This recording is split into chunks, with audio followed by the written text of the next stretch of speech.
Par exemple, il y a eu le manifeste de Je vais bien, merci, et c'était les filles des 343 salopes, donc génération d'après, en fait.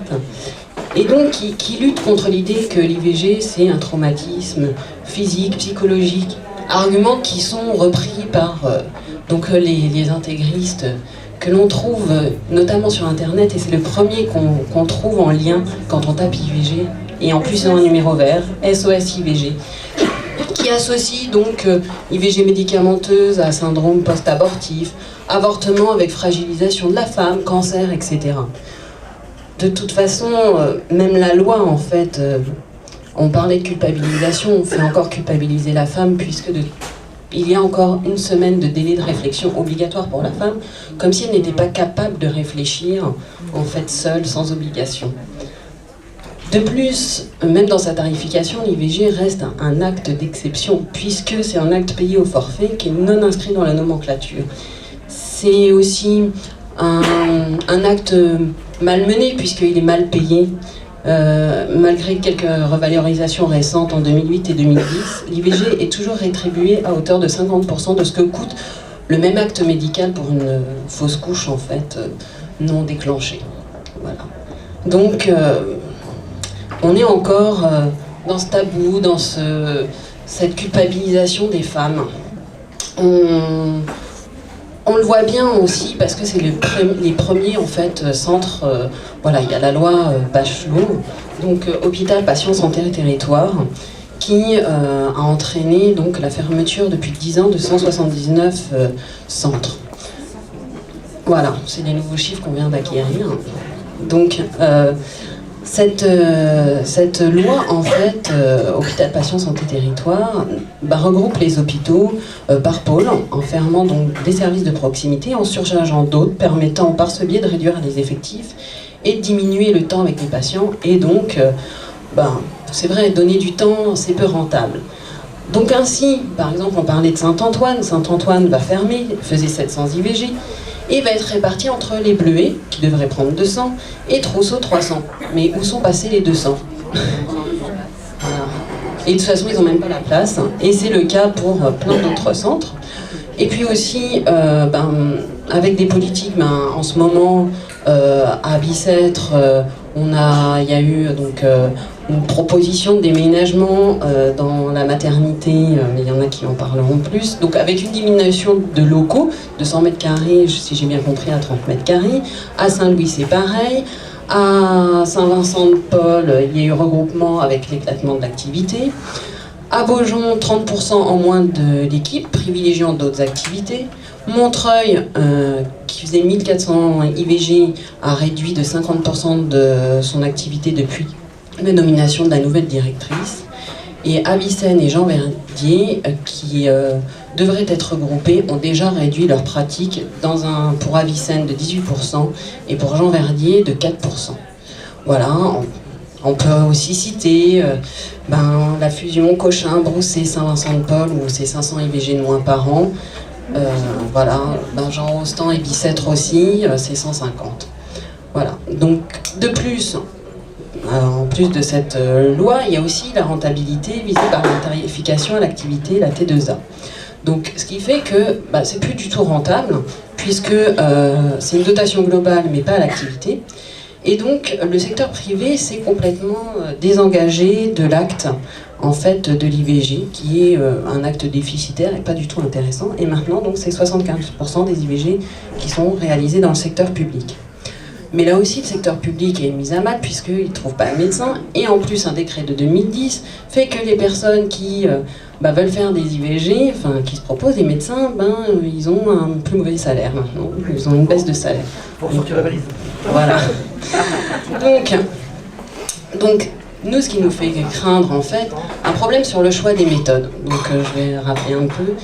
Donc, maintenant, il existe, il y a donc l'IVG par aspiration, donc qui vient de la méthode Karman, en fait, qu'on peut maintenant réaliser jusqu'à 14 semaines d'absence de règles, d'aménorrhée. Et il faut aussi voir que les médecins parlaient de la clause de conscience, Janine en parlait.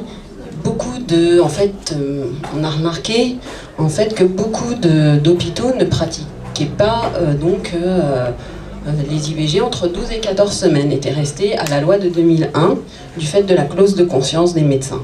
Donc il y a un goulet d'étranglement aussi pour ces personnes-là, parfois trop tard, et aussi elles se retrouvent dans le lot de personnes qui vont aller à l'étranger. Voilà, on en compte à peu près, mais c'est sûrement sous-évalué, à peu près 5000 personnes qui vont à l'étranger chaque année pour se faire avorter. Voilà. Donc, de plus, il n'y a pas forcément de bloc opératoire dédié dans les centres IVG, donc il faut se battre, les médecins doivent se battre pour avoir le bloc opératoire. Ils sont en concurrence avec d'autres pratiques médicales qui sont beaucoup plus valorisées. Et aussi, dans le choix des méthodes, donc il y a l'IVG médicamenteuse qui, elle, se fait en fait jusqu'à 7 semaines, et la loi l'autorise en hôpital jusqu'à 9 semaines, toujours d'absence de règles. Alors que l'IVG par aspiration, c'est de 7 à 14. Alors, on voit là aussi des dérives. Par exemple, en Alsace, 80% des IVG sont faits par médicament. Donc, on se pose un peu la question, en fait.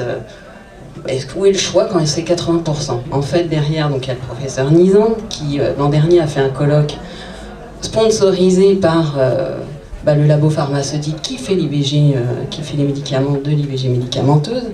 Et donc, c'est toujours ce problème de choix.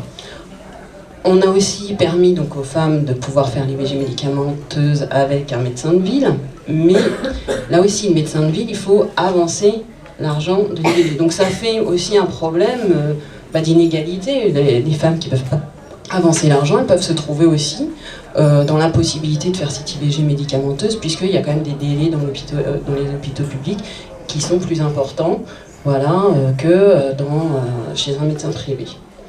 Donc on peut aussi regretter le manque de données qu'il y a donc, sur cette pratique, l'IVG médicamenteuse. Pour l'instant, il n'y a pas de données sur le vécu, sur comment ça va se passer. Le professeur Nizan, il propose donc jusqu'à 14 semaines d'aménorrhée, de pratiquer l'IVG médicamenteuse. Et voilà, dans quelles conditions, quel choix. Voilà. Donc,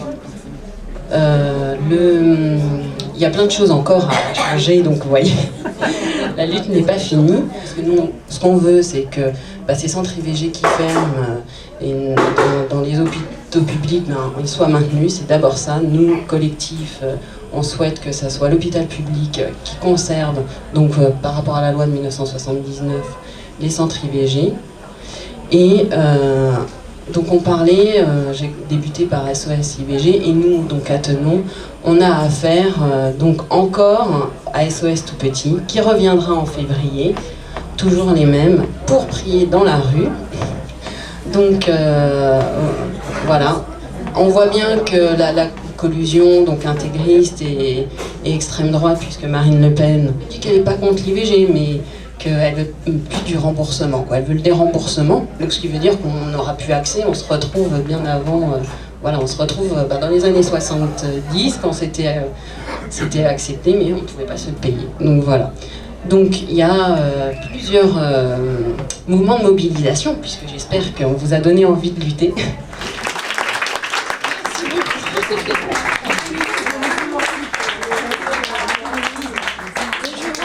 Juste au passage, donc il y a une liste de contacts qui circule si vous voulez laisser vos coordonnées pour rejoindre le collectif ou tout simplement pour avoir les informations concernant les dates des mobilisations à venir. N'hésitez pas.